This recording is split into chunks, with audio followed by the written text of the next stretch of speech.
మన జీవితంలో డబ్బు సమస్య కాదు. మన ఆలోచన విధానమే సమస్య. మన మైండ్ సెట్టే సమస్య. ఎంతమంది ఇక్కడ ఉన్నారు? ఎప్పుడైనా అనుకున్నారా? నాకు ఇంకాస్త డబ్బుంటే నా జీవితం సుఖంగా ఉంటుంది. కానీ ఎంత వచ్చినా సరిపోదు కదా! ఎందుకంటే మనం ఆర్థిక స్వాతంత్రం గురించి ఎప్పుడూ నేర్చుకోలేదు. మనం డబ్బు కోసం పనిచేయడం నేర్చుకున్నాం గానీ, డబ్బు మన కోసం ఎలా పనిచేయాలో ఎవ్వరూ నేర్పలేదు. ఎక్కడ నేర్చుకోలేదు. ఇక్కడ సబ్జెక్టే లేదు మన ఎడ్యుకేషన్ సిస్టమ్‌లో. ఒక బాలుడు రాబర్ట్, ఇద్దరు తల్లిదండ్రులు ఉన్నారు. ఒకరు poor dad, highly educated, government job, honesty but always broke mind set. ఇంకొకరు rich dad, businessman, 10th class drop out, కానీ స్ట్రాంగ్ ఫైనాన్షియల్ మైండ్ సెట్ ఉంది వాళ్ళ డాడీకి. సో పూర్ డాడ్ అంటాడు, చదువు బాగా చదువుకో, మంచి జాబ్ తెచ్చుకో, సేఫ్గా జీవించు అంటాడు. రిచ్ డాడ్ అంటాడు, బాగా చదువు కానీ ఫైనాన్షియల్ ఎడ్యుకేషన్ కూడా నేర్చుకో, జాబ్ కోసం కాకుండా ఫ్రీడమ్ కోసం పనిచేయి. ఇద్దరు తల్లిదండ్రులు సరైనది చెబుతున్నారు కానీ వాళ్ళ దారి వేరు, డిఫరెంట్ వే మొత్తం. ఒకరు సెక్యూరిటీ వైపు చూస్తున్నారు, మరొకరు ఫ్రీడమ్ వైపు చూస్తున్నారు. ఇది మన అందరి జీవితం కదా. మనందరి ఫాదర్స్ ఇట్లా ఉంటారు కదా. మనలో చాలామంది జాబ్ చేస్తున్నారు, మార్నింగ్ 9 టు ఈవినింగ్ 9 వరకు కష్టపడుతున్నారు, కానీ స్టిల్ బ్యాంక్ బ్యాలెన్స్ లోగా ఉంటుంది కదా.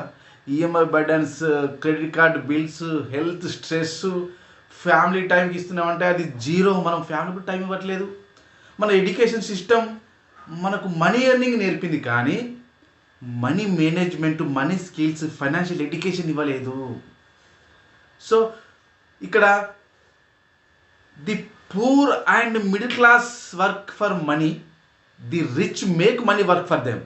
అంటే పూర్ పీపుల్ మనీ కోసం పనిచేస్తారు, రిచ్ పీపుల్ మనీ కోసం పనిచేసే వాళ్ళ టైంని తీసుకొని వీళ్ళ ఎదుగుదలకు ఉపయోగించుకుంటారు.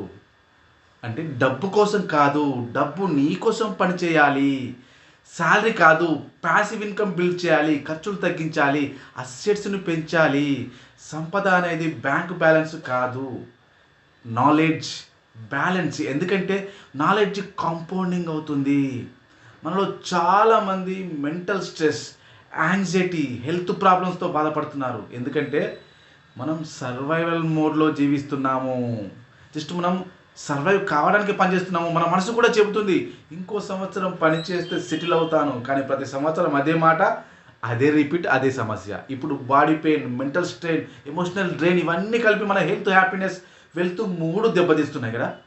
కాబట్టి మనం వర్క్ లైఫ్ బ్యాలెన్స్ కాకుండా వెల్తీ లైఫ్ బ్యాలెన్స్ నేర్చుకోవాలి. ఇక్కడ యాక్చువల్ ఫైనాన్షియల్ విజన్ ఎప్పుడు మొదలవుతుందంటే నీ ఎలా దీన్ని ఓవర్కమ్ చేయాలి. ఫైనాన్షియల్ లిటరసీ నేర్చుకోండి. మనీ ఎలా పనిచేస్తుందో అర్థం